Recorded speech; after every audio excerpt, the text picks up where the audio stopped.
Hi, welcome back to Jonesy Chats Wrestling. We're back this week discussing last night's Friday Night Smackdown. We're joined by my regular co-host, none other than from the channel SCW, Steve. How are you this afternoon, Steve? Yeah, thank you for having us on the show once again, Jones. It's great to be here. And yeah, it's been a great week once again in the world of professional wrestling. We're here to talk about Smackdown, we're here for the Blue Brand, and we're on the road to Fastlane and WrestleMania. Yes, mate. It's good to have you here. Yeah, definitely looking forward to hearing your thoughts. This is going to be a fun show. As always, today's topic is going to be Smackdown. We're going to go into the good and bad, as always. We're really going to get into it and just see sort of what we thought of the show, general gists and stuff. But I really appreciate you coming here. So let's kind of get into it, shall we? Yes, let's do it, my man. Thank you. No problem. So the show starts up. We've got Roman Reigns, Universal Champion there. He's there following his win at Elimination Chamber on Sunday. He's there, obviously, with Paul Heyman and Jey Uso. Reigns obviously takes a long time to get to the ring. There's like a 4-minute package of Elimination Chamber. It shows obviously what happened. And it does show that Edge challenged Reigns. Reigns cuts a really good promo mentioning kind of Edge by name and stuff. It ends up with kind of Daniel Bryan coming out. Daniel Bryan then sort of challenges Roman. Looks like they're going to have a match at Fastlane. Jey Uso takes offense. He then takes out sort of Daniel Bryan. He throws him over kind of towards the Thunderdome. And it kind of then ends. So this obviously is going to create a match for the main event of the show. What are your thoughts on this opening segment? Yeah, it was all right. I mean, the video package was a bit long, I would say. But of course, you need to give everyone the information who hasn't seen what's happened. So fair enough for that. I did feel that there was a little bit of a hole in the story this week because obviously Edge, Roman seemed to be, you know, almost begging the idea of being in the main event of WrestleMania, wanting it to be Edge. And kind of this week was almost like, well, you've got a chance to back out now. It's almost as if he was telling Edge, you don't want none of this. And it was a bit of a weird turn to the story. It kind of just didn't add up. But as for the way that it was delivered, I think Roman Reigns was fantastic. I think he was on top level this week. As for Daniel Bryan coming out, it made a lot of sense because obviously Daniel Bryan, let's be fair, he was screwed on Sunday. And yeah, I like the way that all of that was put together. I love the intensity that Jey Uso stood up for the bloodline, stood up for the family, and actually took out Daniel Bryan as well, throwing him over the barricade. I thought it was a strong opening segment. It made the heels look very strong, but also showed us the pathway that we'd have going forward with Daniel Bryan still being in the mix. And of course, let's not forget an Edge as well. Yeah, I thought it was fun. I think it was great. For me, I don't know if you're getting the same feeling, Steve. With Roman Reigns, I really get the feeling of The Rock. I almost get them sort of, he's that charismatic. He's that over with the crowd. Everything he says really kind of works, and he's that level above anything else in WWE at the moment. I think it's amazing what they've done with him. Yeah, he's at a really strong level at the minute. I mean, every time Roman speaks, you listen. And I love the fact that with Roman, he, like we said in previous weeks, he's not really someone that shouts his message over. He's someone that's a bit toned down. You sort of you're drawn into him when he's delivering his words, and I love the way that's done in a promo package. He's almost very different to a lot of superstars that are in WWE, and of course, like you say, there is that charismatic side there, even though if it's shown in a heel format, and it's very fun to see each and every week. Roman Reigns really is on a different level to a lot of performers right now. Yeah, he is definitely. We then obviously had this backstage scene where we've got Adam Pearce talking to Sonya Deville. Edge shows up and he basically says that it's not fair that Daniel Bryan's going to get a Universal title shot against Roman, even though Edge won the Royal Rumble. Edge, they need to talk. This then leads obviously to another backstage segment where we've got Jey Uso basically apologising to Roman. This then goes back to Edge and Adam Pearce. Edge mentions that they talked to him about Edge and Bryan tagging against Reigns and Jey. Pearce said this fell into the lap. Pearce said Bryan will face Jey, and if Bryan wins, he'll face Reigns at Fastlane for the Universal title. Edge seemed kind of bothered about this. What were your thoughts on these segments? It was interesting, wasn't it? I mean, my first thought of it was that, yeah, I mean, should now Edge declaring that he's going to face Roman at WrestleMania, should he have to now wait and see another opponent who it's going to be? That kind of doesn't add up and make sense, really, in the way Edge had a point. But at the same time, Edge has the championship match at WrestleMania. So, yeah, he's made the call, but he's made the call for the championship. It doesn't necessarily have to be the champion. Obviously, if there's a pay-per-view, normally there's a championship match. So that does kind of make sense in terms, really, that this is how it would go down and how it would be seen from both sides. One thing that was very interesting, though, was Adam Pearce saying that a championship match was more of a marquee and draw match than your Royal Rumble winner being in a top pay-per-view tag team match. It was it was interesting how it was put together. It's kind of like there's a few things you can tell and say, yeah, I see where this comes from, but there's a couple of things where I'm like, oh, that didn't come across well at all. Yeah, I agree. I think the thing with it was a fun segment. I like the name drop potentially for a tag match at Fastlane. I thought that was clever. My only slight criticism with it is the magic of WrestleMania kind of was lost in this promo. I know it's all about getting the title shot, but Edge didn't. For me, getting a title shot is far more important at WrestleMania than Fastlane. I think that was just a small thing. I think it should have. I think the whole magic of Edge getting that shot at WrestleMania, it means more. So I just think it was kind of. It didn't really make sense that Edge wanted to get the title shot as soon as possible. Really. Yeah, I agree. It was only a small thing. We then obviously had a kind of a rematch from last week. We've got the Alpha Academy, Chad Gable and Otis facing Rey Mysterio and Dominic Mysterio. This was basically a squash. Rey didn't really do much. Some great work from Gable and Dominic. I think Gable carried the match, definitely in large parts. It ended up with Otis doing a massive squash or splash onto Rey, and Rey was selling the ribs the whole way through. The Alpha Academy get the win here. What was your thoughts on the match? Yeah, really well done. I mean, it's a filler tag team match, but the right tag team went over, in my opinion. You're establishing these guys as heels, Chad Gable and Otis. Otis was full on heel in his character. There was no really like that he's been swayed away. He's really changed his own personality and demeanor. There was no caterpillars or anything in the sorts of this match. So I'm hoping we get more of a serious and dominant force from Otis. And I'm starting to quite slowly get into the Alpha Academy. I know really I shouldn't be in some sense, because a lot of people say, well, what's the point of breaking up heavy machinery to have these two in a tag team? But I kind of like the direction of where they're going with it. And yeah, as I say, the right tag team won, in my opinion. Interesting that Rey Mysterio was selling the ribs after a splash last week, but yet hardly any superstars have been selling being in the Elimination Chamber last Sunday. It's quite interesting, that note. Yeah, double standards. What I would say for me, my thoughts on the segment, it's a big win. As you said, they're building this tag team.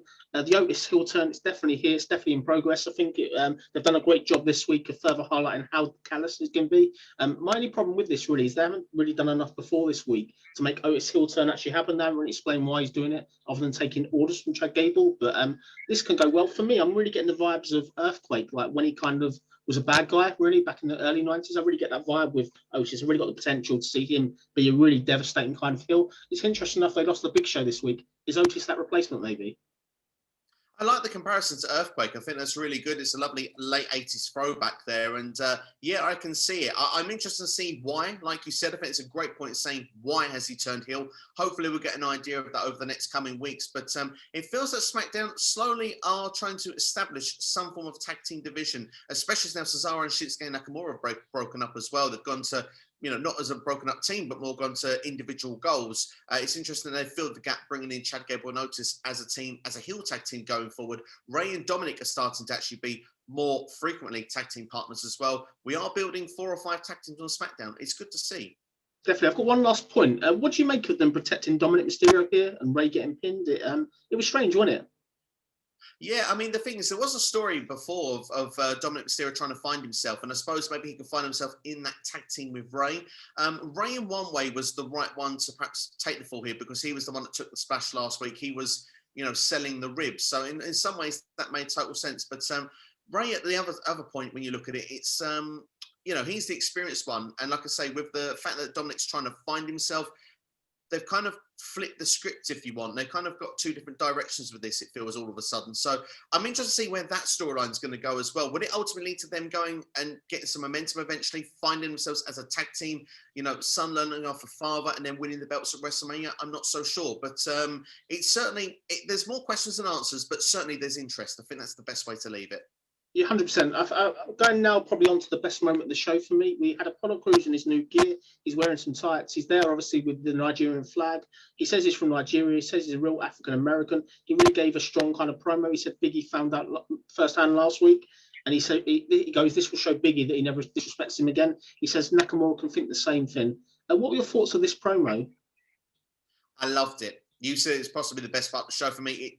Head and shoulders was above the rest of the show. This was absolutely superb. You've taken Apollo Crews, who is this squeaky, smiley babyface with, you know, arguably no personality, but great in work. And you've now given him a character to work with, a mean streak. I love the fact as well that, like you said, with the Nigerian heritage, the change of ring attire with the green and the white, the emphasis of wealth and power, like you were saying there, talking about, you know, his family legacy of dominating in Nigeria and how he's going to bring that to WWE. This was absolutely fantastic. This is what Apollo has needed for years. And I would actually go out on a far limb to say that with Apollo Crews now, if they give this Apollo Crews momentum, he is going to go up the ladder on SmackDown very, very quickly. I would not even complain if he was your next Intercontinental Champion as soon as Fastlane or even WrestleMania. This is how over I think this gimmick can get very, very quickly. You make some fantastic points there. With that, I definitely agree with it. I think the repackaging's been genius. I think this guy kind of looks like $1 million, a new character. Very callous. The fact they're going to probably have this match at Fastlane or WrestleMania, as you said. I think they have to go all the way with Apollo now. He has to get the Intercontinental title, but this was really, really fun. Really like the new character. I'm really looking forward to kind of see what he does. I'm excited by this. I thought this was fantastic, definitely. Yeah, absolutely, indeed. And I was really intrigued with the match that was next to come from him as well. Yep, so we had the match between Apollo Crews and Nakamura. This was it was an okay match. They didn't really get a lot of time, but there was a couple of good moments. Crews getting the Enziguri kick, and interesting enough, Apollo Crews has got a new finisher. He got the Olympic Slam and got the pinfall on Nakamura. What was your thoughts?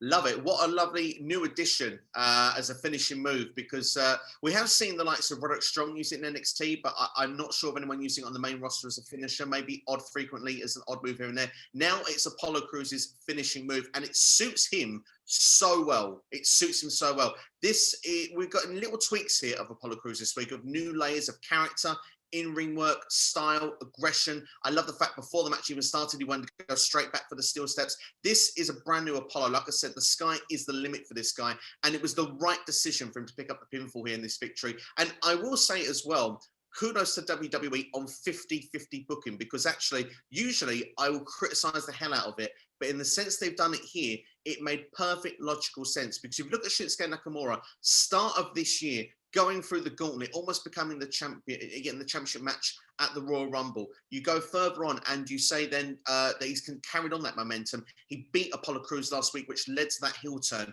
And then following that, Apollo Crews completely goes nuts. And now we've got this heel turn here now. And now we've seen Apollo pick up the win this week. This was the right time to give Apollo that momentum that has been carried by Shinsuke Nakamura, who's not going to be hurt so much from this loss either. This is genius booking from WWE. Props given where it's due. Yeah, I think when you put it like that, I guess I forgot they had a rematch last week, but no, yeah, definitely some good points. It was the right man going over. The Nakamura push, maybe he's on hold, as I said, maybe that's not going to restart, but you have to give Apollo's new character a win. I'm just interested what they do in Nakamura. Have you got anything else you want to add? Yeah, I mean, obviously with Nakamura, he kind of got the momentum that Cesaro was meant to get. I think Cesaro was meant to be in that spot. So I don't think Nakamura was ever meant to get this push. But the fact that Nakamura is still in and around flirting with that Intercontinental Championship picture, I wouldn't be surprised if we see a triple threat match down the line. Yeah, definitely. I think it'll be interesting what they do. It could be a great match for Fastlane, definitely. We then obviously had this match between Tamina and Liv Morgan. This was basically a squash match. Tamina got the windfall after the Cyborg Slam. What was your thoughts of this? Sadly, filler, very little time, weakest side slam that was ever used to finish a match ever. It was quite poor, the finish. But if we're going to go to give a bit of detail where I think it can go, so trying to think what was the purpose of this match, because it felt like there was none. We're building up Tamina and Natalya as a brand new tag team. They seem to be friends all of a sudden. I wonder if we're building up a heel tag team to eventually take on the women's tag team champions, because if they were to do it right now, you're taking on Shayna Baszler and Nia Jax. Weirdly enough, NXT a couple of weeks ago, the challengers were coming off as baby faces in this match that's coming this Wednesday. I wonder if Dakota Kai and Raquel Gonzalez is a long-term direction to be using those championships to go against Tamina and Natalya on SmackDown. It's just a theory, it's just a thought, but it's the only thing I can try and find of some relevance of what we got here this week. Really interesting analysis on that. I think the thing with it is, yes, they've got this big match coming up on NXT. The only thing I would say that maybe kind of thinks that maybe this won't happen is the fact that they don't really trust Dakota Kai and Raquel Gonzalez to have the belt going into WrestleMania. I think if it's on NXT, it'll be far better. I think it'll be better used on NXT television, but I'm definitely intrigued to see what they do in terms of this tag team. Definitely this match was built to probably create another match. I get the feeling we're probably going to get Liv Morgan and Ruby Riott versus Tamina and Talia again. And I think it's just to boost the women's division, I think, because the women's tag team division, particularly on SmackDown, is pretty bare, isn't it? Yeah, it's very bare. It just feels that any team that is put together seems to beat the right squad, which I feel quite sorry for Ruby and Liv, because two talented performers, but sadly they seem to be putting people over a lot of the time these days. Yeah, they are. We're now going to obviously a thing that's been building to this Bianca Belair's WrestleMania decision. So Adam Pearce and Sonya Deville in there. They mentioned that Bianca Belair won the Royal Rumble and it's a WrestleMania decision. Bianca's there. She gets a great reaction. Bianca says that she's obviously going to decide who she faces. It then ends up with Reginald coming out. Reginald says that he basically said that Sasha Banks could do in the ring what Belair can't. And it basically ends up with Sasha coming out. Sasha basically says that Reginald shouldn't speak for her. It then ends up with Sasha and Bianca kind of staring down. It then ends up with Bianca pointing the WrestleMania signs. This is a match sign for WrestleMania. What were your thoughts? Oh dear. I mean, let's be fair. The match has been built for WrestleMania, and we're getting the match that we want with Bianca Belair and Sasha Banks, and that does feel like a main event match. The only thing that's been wrong with this is that since the Royal Rumble, this has not been booked very, very well. It has been an interesting note, though, that this is always the start. Have you noticed every week the start of the second hour always features Sasha Banks? It's usually the highest rated point of the show, and they try and make sure that they focal point Sasha Banks each and every week. I found that's quite an interesting note that's been happening quite frequently on SmackDown. But to look at it, I think this match has potential dream match written all over it. There's one thing that's ruining it every single week. And I know you've got a lot to say on this, and unfortunately, it's our good friend Reginald. Yeah, okay, so let's just get to this. This is going to be a bit of a rant. I don't want to do this every single week, but this is a fucking mess. I'm sorry to swear. It's one of them things where you're putting Reginald on the camera, yet you can't get people such as Alistair Black on camera. It's just, the more I think about it, it really kind of annoys me. Reginald, obviously, he's got no real part. He's not going to do anything in the ring properly. And this is one of your greatest women's feuds, potentially, of all time. Yet you've got Reginald there every single week coming. Obviously, on Sunday at Elimination Chamber, he cost them the women's tag team titles. This week, there's no mention of that. Sasha Banks is almost like, welcome into the ring. I'm not being rude. If you were cost the women's tag team titles, you'd be angry, Reginald. But where is this going? There's no Carmella this week. There's no mention of that. Reginald is almost like a spare part. And for me, it's taking up valued TV time. I just think it doesn't do anything good for this match. What's your thoughts? I agree with a lot of your points. I think the thing I find most of the time is that it's just so random. Like, it just doesn't add up. It doesn't make sense. Sasha makes it almost clear she doesn't want him there some weeks. Some weeks she's okay, he's there. It's all a bit random. And I feel that this will eventually end up with Sasha and Reginald as a partnership in some format. But no, it's not working for me. I think the thing with it is it just doesn't make sense. If you look at it last week, Reginald got that wine poured over him. And this week he's kind of almost like a heel and a baby face, like cost them the match on the pay-per-view on Sunday. It just doesn't make sense. I think for me, it's a distraction they don't need. If it leads to Sasha turning heel, then maybe it might work. But I'm disappointed. I just think the amount of time they're giving him when there's far better people that could have this TV time, it frustrates me. That's all. I just don't see the need of why one of them has to go heel, Sasha or Bianca. And obviously Sasha will be the one to do it. She's been acting heel-ish for weeks now. Yeah, I've said it for a while. Have been pushed as the top two baby faces on the brand, the dream match. You know, these women are going to main event night one of WrestleMania or night two, whichever night it's going to be, and just let them go at it. Why has there got to be some weird, I was going to want to swear myself. It's like, it's just some really bad storyline that's put together, because let's be fair, this is meant to be one of your focal points of the whole show in WrestleMania. And so far it's been an absolute mess. It needs to be put back together in some way or fashion. Where Carmella fits into this, we don't know as well. She wasn't happy with it last week. Maybe it ends up in some form of partnership. Maybe there's something we don't see. Maybe there's something that is going to come, which is like some sort of faction. I don't know, or some sort of tag team. It still, though, feels a bit random. I just think the direction, if it's not broke, don't fix it. Sasha was a top babyface champion. Bianca Belair was being booked as a strong babyface going in. Neither of them seem overly likable in the last couple of weeks. So for me, just cut the crap. Get it back on point of where it needs to be. Sasha versus Bianca, WrestleMania. This is the match we want. Get rid of the rubbish. Let's get rid of Reginald out of this. I've got two things. The only way I can kind of justify Reginald, this does kind of make sense to me, is if they're going to book Reginald facing sort of Bianca at Fastlane in some capacity, which leads to Sasha getting involved. That maybe might explain some of it. But for me, as you said, you hit the nail with a hammer. I just think it's going on too long. It's just a distraction. And for me, Sasha hasn't long been a babyface. She only turned kind of last year. So for me, I agree with you. She needs to stay a face, really. They both need to be faces for this, because this is one of the matches that's going to be one of the greatest. If from an in-ring perspective, I'm still excited for the match. Are you? Yeah, absolutely. I'm very excited for the match. I think the other issue, quickly, just before we move on, with the story is that I feel like we've had the same thing said for the last 3 or 4 weeks. We've not really even pushed further forward with that part of the story. So it just becomes more and more frustrating each and every week. Yeah, definitely. We're going to move forward then. So obviously we've got King Corbin backstage with Sami Zayn. The documentary crew are there. Sami says that he wants to tag with Corbin. There could be the new Can-Am Connection or the Kingdom of Liberty. It was a fun kind of promo leading to this next match. I really enjoyed it. What were your thoughts? Yeah, I love the fact that Corbin first said, "What are we doing as a tag team?" He was asking what we all thought at home. Let's be fair. Yeah, I mean, he didn't like the documentary crew, and that kind of showed when we got to the match.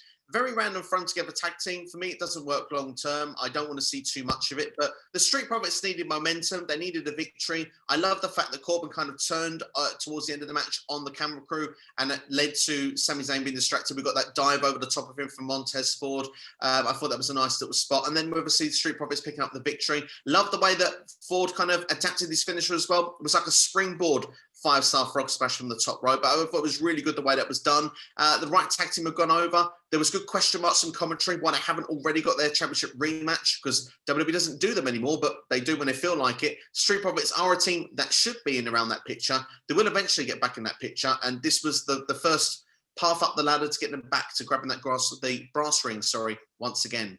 I agree. Obviously, Street Profits obviously got the win for in this tag match. Some fun moments, as you said. The documentary crew were just a distraction. Really enjoyed King Corbin, kind of the interaction with them and the team. And I just think it's fun. Obviously, the right team won. Street Profits winning this year. Probably going to get a shot of Fastlane against the belts. I think the only thing that's delayed it is the whole Sonya Deville thing, but that this week seemed to be dropped, if I'm not mistaken. Yeah, it definitely was no mention of it this week anyway. Sonya seemed to be a lot more concerned with what was going on with the main event of Fastlane. Yeah, we then obviously had a fun backstage segment. Daniel Bryan was with Kayla Braxton. Bryan says he's got a lot of confidence and he likes his chances facing Roman Reigns more than Edge's chances. Bryan said he don't know if Edge has what it takes to beat Roman. This then led to Edge showing up. Edge wondered if Bryan beats Reigns, then Edge would face Bryan. Edge wondered who'd win the match tonight. And it basically ends up with sort of Bryan saying he has to beat Jey Uso at all costs. What were your thoughts this promo? Yeah, enjoyed it. It definitely added a few question marks in there towards the main event. Almost made you feel that it's teasing the idea of Daniel Bryan versus Edge somewhere down the line, which I'm sure a lot of us would want to see that. But that feels like a dream match in itself as well. But looking at it, I think that this was good. It added a lot of teases, a lot of mystery. You kind of asked a lot of questions. And yeah, that's what they wanted. And it's what they delivered out of it. I agree, it'd be a dream match definitely if it happens. We then obviously have another fun sort of promo. Seth Rollins is there. He comes out. He's following up the work he's done recently. And Cesaro also sort of comes out. Rollins tries to big up Cesaro, tries to recruit him, and then obviously it ends up with Cesaro doing the big swing, and it just kind of goes on and on. I thought it was a fun. What were your thoughts? I love the swing. That could have gone for another half an hour. I'd have enjoyed it. The way Seth Rollins sold it was absolutely amazing. Let's be real here. Seth, since coming back, hasn't really set the world alight, in my opinion. But this is still baby steps into his current gimmick of storyline at this time. He's still that kind of half Messiah, half architect kind of gimmick. According to Tom Colohue, who's also on YouTube, is also a sports writer also, he's apparently suggested that Seth Rollins is going to be getting new theme music somewhere down the line, so we'll have to wait and see if and when that does come about. We're still waiting on Roman's music, remember, when he actually spoke about that in a fan interview many months ago, so we'll have to see with these new entrance themes. But Seth Rollins, though, anyway, it's still early doors into this kind of storyline, this vision. We haven't really had enough time to see where it's going to lead to, but what I would say is, though, Seth Rollins against Cesaro is a match I really want to see, and if that swing is anything to go by, just sign this up for pay-per-view. I really want to see it. But as for a long-term quick storyline direction, just before I head back to you, George, I wondered if Seth Rollins' WrestleMania path could lead to the fact that he has this vision. He wants the locker room to look up to him and to see him as a leader. He's not getting that. You notice as Cesaro walked out, it actually went towards the main event and Daniel Bryan, and they did the fist bump. Daniel Bryan is seen as the locker room leader. I wonder if we get this match on pay-per-view and say Cesaro picks the victory over Seth Rollins, that ends their feud over. Cesaro continues with his momentum and Seth Rollins looks at Daniel Bryan with jealousy and envy. That could be the catalyst of what starts their storyline on the road to WrestleMania. Sounds fun. It'd be interesting to see what we're going to get with this. I think we're definitely going to get a match at Fastlane between Cesaro and Seth. I think that's been building. They really need to rebuild Cesaro after his Elimination Chamber loss, in my opinion. I think this is the perfect feud. And I think this could go a couple of pay-per-views, but I agree with the points. Interested to see if we do get Daniel Bryan and Seth. That's another dream match. You could even book Edge versus Seth as well down the line. I think they've got so much room. What they need to do, as I said to you off there, recently I've been watching a lot of kind of old pay-per-views, such as Fastlane 2015, and I've gone back and looked at it. Seth in 2015, his character was annoying, yes, but he had such good, fantastic work. For me, he's lost that in-room ability a little bit, which I'm really hoping when they get this gimmick down and they get it sorted once and for all, we can. Do you think he could get back to the great work he's done before? Absolutely. I mean, for me, I think Seth Rollins is still fantastic in the ring, but obviously when you connect it to the character, that tells a different story in the ring. And I would say right now that, is it too soon to judge this version of Seth? Perhaps. But did I prefer that Seth back then to what I'm currently seeing? Yes, I do. So I would prefer to see the architect back in, the fact that someone that was willing to sell his soul to get to his dreams, that killer instinct that he was actually ironically talking about on SmackDown this week, because I haven't seen it recently. He claims he's got it. Maybe, yes, last summer he took out Rey Mysterio's eye. Maybe that is probably some killer instinct there. But I prefer the Seth back then to what we've got now, yes. But maybe in weeks and months to come, we will learn to like this character. This almost reminds me of the CM Punk style of the Straight Edge Society back on SmackDown back in 2010, that kind of era. So hopefully this gimmick can really catch on like that, and maybe it will be something we will look back on in a few months' time, something that we can't do without on SmackDown, hopefully. I hope you're right. We're now going to go into this main event. So it's Jey Uso versus Daniel Bryan. This was an interesting match. Obviously, if Daniel Bryan wins, he gets a title shot at Fastlane. This ended up with both wrestlers being very offensive. It does end up with kind of a double count out. Usually, I'm not a fan of the double count out, but I think it was the right decision. What were your thoughts? Yeah, genius. Because the idea of this match was that Daniel Bryan, to get a title shot, needed to win. There was nothing about Jey Uso. And Jey Uso said to himself, well, hey, I've been targeting on the leg the whole match. He made sure that Daniel Bryan, and one thing I would say from Elimination Chamber, Daniel Bryan sold the leg. They played it into the match, into the story. So that's good that was carried over from the pay-per-view, that demonic structure to now.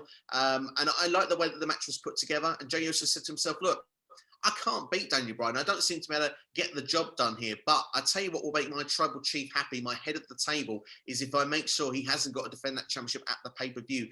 I don't need to win. Daniel Bryan just needs to not win. Double count out here usually is a throwaway finish, but here in storyline terms, it made so much sense. So I have to give credit where it's due. Genius booking. Yeah, I think the thing is with it is they did a good job of protecting kind of both wrestlers sort of at this point. I think Jey obviously had a fantastic performance in Elimination Chamber, taking out such people as Kevin Owens and other people. And I think it's one of them things where they had to protect him. But right move, we don't know what's going to happen next for the world title. It's not really been confirmed. Obviously, after the bell, we get Roman Reigns come out. He beats down Daniel Bryan. For me, this is kind of where I've got another issue really at a certain point. I think the thing is, there's nothing wrong with Roman standing tall at the end of the night.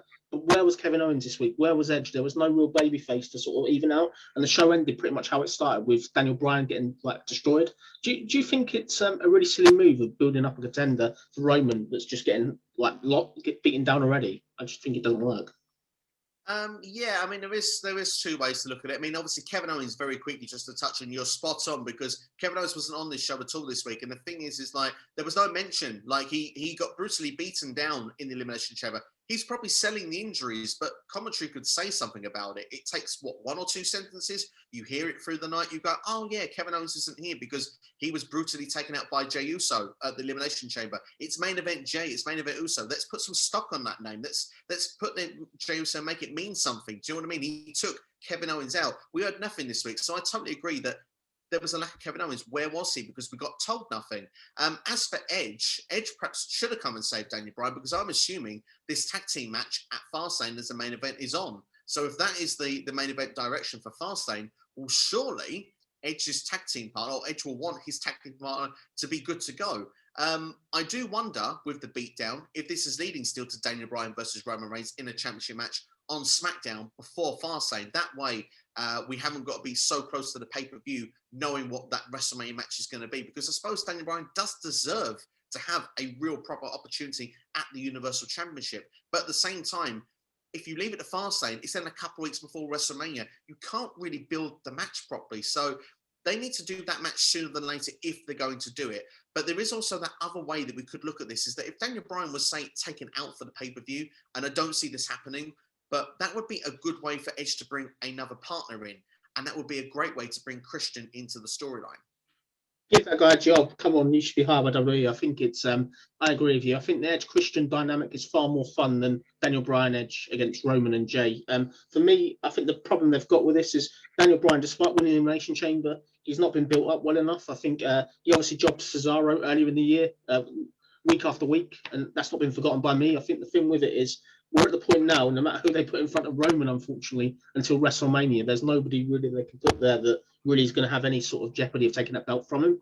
And for me, personally, I'd love to see Edge and Roman stay away from each other in a match capacity. I think they need to keep them away from each other to WrestleMania. I think it would be a mistake to do this at Fastlane. The only way I'll be a fan of it at Fastlane is if Edge and Roman don't interact too much and Edge does pick up the pinfall. So I think you really got to start building up Roman's opponent, somebody that can actually get wins, if that makes sense, rather than somebody that gets destroyed at the start of the show and then also gets embarrassed at the end of the show. It wasn't, didn't really connect well with me this week, unfortunately. No, I can understand your point of view of that, and especially, I mean, if they do go ahead with that tag team match at Fastlane, I mean, Jey Uso wouldn't understand, wouldn't he? Surely if Roman purposely didn't tag himself into this match, maybe he left Jey to do all the work himself, maybe walked away from the main event saying, look, I didn't need this win. This match didn't mean nothing to me. This does nothing to benefit me. I'm already ahead of the table. I've brought the people in. I've brought the money to this pay-per-view by my name being advertised for it alone. Like Roman Reigns, that's his kind of gimmick, isn't it? He doesn't need to interact in this. This tag team match means nothing to him when he's got to defend that championship a couple of weeks later at WrestleMania. So that's a point very well made. But it'll be interesting how it's going to be thrown together. Be interesting if it definitely will be the direction. I've not seen on Twitter if it's been confirmed yet that is the direction going into Fastlane. But certainly it'll be interesting. And just to go back on Kevin Owens, I'm guessing that Kevin Owens versus Jey Uso is a match that'll be set for WrestleMania, as it's probably now not going to be happening at Fastlane. Yeah, I think you're probably right with that. I think the thing is they have to do that after sort of what happened at the Chamber, the way he was eliminated, the way he was pinned. That makes sense to play up on that. Let's go to kind of final thoughts of SmackDown and the score. I'll let you go first. I'm going to go for a 6.5. I like to put my 0.5s in some of these episodes, but I think sometimes they're not quite good enough for a 7, but it's better than a 6. And the thing is, what was good on this show was good, and some things, in my opinion, was genius in the way that it was booked. The problem was there was filler and there was some loopholes in some of the storylines as well. So I think that a 6.5 is good overall because this show was good, but it wasn't great. And I think that that's probably the best way to leave it. I think that there's definitely room for improvement. It's certainly not at the height of what SmackDown was, how it was, say, a couple of months ago. Yeah, I'm going to go for a 6 as well. I think it had some great moments. Apollo mainly, a couple of other good parts. I think the Nakamura-Cesaro match was fun. I think that was interesting. And for me, I think it was okay. They made some good moves in terms of booking decisions with the double count out at the main event. That was clever as well. And I think it was an okay show. But for me, 6 out of 10. I'm just glad we've kind of got another 3 SmackDowns before Fastlane. Really, at least we've got time. Yeah, absolutely. To build stuff up for between now and the show, and because obviously nothing really, apart from this week was the first time we've heard something of a match announced for Fastlane. We haven't really got that direction on Raw yet, because obviously we've got the big championship match coming this week on Raw, which will probably lead to a championship match that side for the pay-per-view also. So probably this time next week when we're doing Raw and SmackDown, you probably, like I say, by the time at SmackDown next week, I expect 3 or 4 matches to be made. Definitely championship matches, or certainly your main event matches should be in place. Brilliant. Last thing before we end the show today, let's just get your final thoughts of Raw. Who's going to win on Monday? Is it going to be The Miz or is it going to be Bobby Lashley? How do you think the show's ending? So I stick with what we said the other day. If they're going to go to a conclusive finish, then there's no other winner. Lashley will win the championship. But I think that we're going to have to go on something that I think you said when we did this last time, is that we're going to probably get a screwy finish. Miz at the moment will probably escape with that championship, and the likelihood is that Lashley probably is signaling himself that he's going to go and hit the spear for the victory. Drew McIntyre rolls into the ring, hits a Claymore. We've got a DQ finish, and at the moment, I expect a triple threat match to be announced for Fastlane.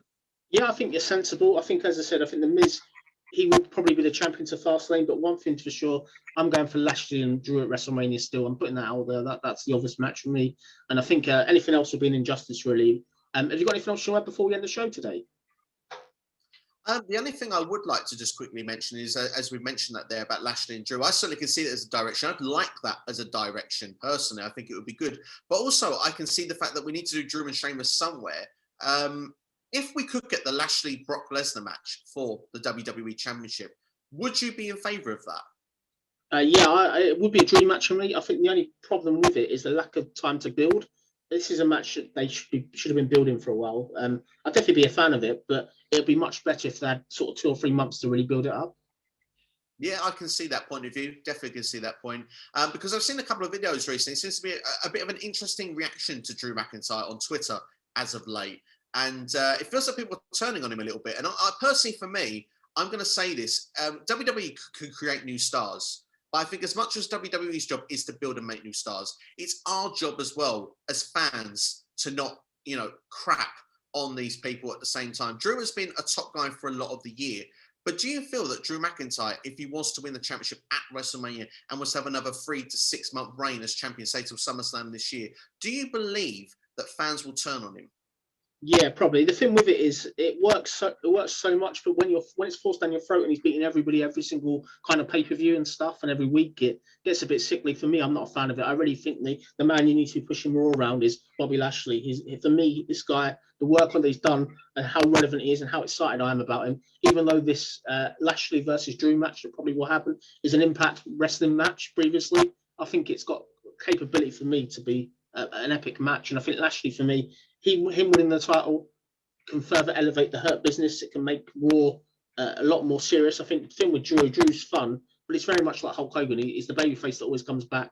And for me, it'd be nice to have WrestleMania with 2 heels winning, which we're probably not going to get. I think one of either Edge or Drew's probably going to win. Yeah, one of them, I'm sure, win, because they like to send the fans home happy, don't they? Night 2, I think, is definitely one of those, like, fans go home happy kind of vibe. So we'll have to wait and see how it's going to play down. But I thought it was an interesting topic to bring up because I've seen quite a lot of it on Drew recently. And I'm a fan of Drew and I want to see him remain as a top babyface. I think he's one of the best booked babyfaces in a very long time. Yeah, he's been booked really well protected alongside Lashley and Reigns. He's one of the most protected wrestlers on the roster. But no, definitely. Before we end the video today, Steve, please tell everyone about your channel, what's coming up this week. Thank you very much. SCW, the wrestling channel, is on YouTube, available to go and check out now. The Q&A is dropping tomorrow. Ask SCW. It's answering your questions in the wrestling community. And it feels like it's going to be quite an AEW week coming this week because obviously Revolution is the following Sunday. So predictions will be coming out on that as well. SCW interviews will be coming also. This past week, was very happy to speak to Bonafide Heat, who's also on YouTube. That interview is available to listen to now. It's a great listen. So yeah, lots of things dropping on the channel all the time. Just make sure to go and check it out. Definitely, everyone check it out. And in terms of me, content for me in the coming days, I've got a podcast going live tomorrow. We've Rated R Wrestling on YouTube. Me and himself and another YouTuber called Nonstop Wrestling are going to be covering Super Bowl 8 back from 1998. So that's going to be a fun watch. That'll be live. That'll be going live in person at 6 p.m. tomorrow night. So please check it out. Leave some comments. It'd be great to hear your thoughts on retro wrestling. And I'm also going to be doing an interview with none other than Nonstop Wrestling. I know you've been on the channel. I'll be on there on Monday. That'll probably be posted next week. But we'll definitely be back next week with Raw as always. And probably got another announcement, another podcast next week as well. But I thank you for coming on, Steve. And thank you, everyone, for watching. If you enjoyed the video, please give us a thumbs up. If you give us so kind to subscribe, we're still on the road to 60. Really appreciate it. And let me know, please, below in the comments if you've enjoyed the video and what your thoughts are of SmackDown. But thank you for watching. This has been Jonesy Chats Wrestling. I've been joined by Steve from SCW. Have a good day. See ya.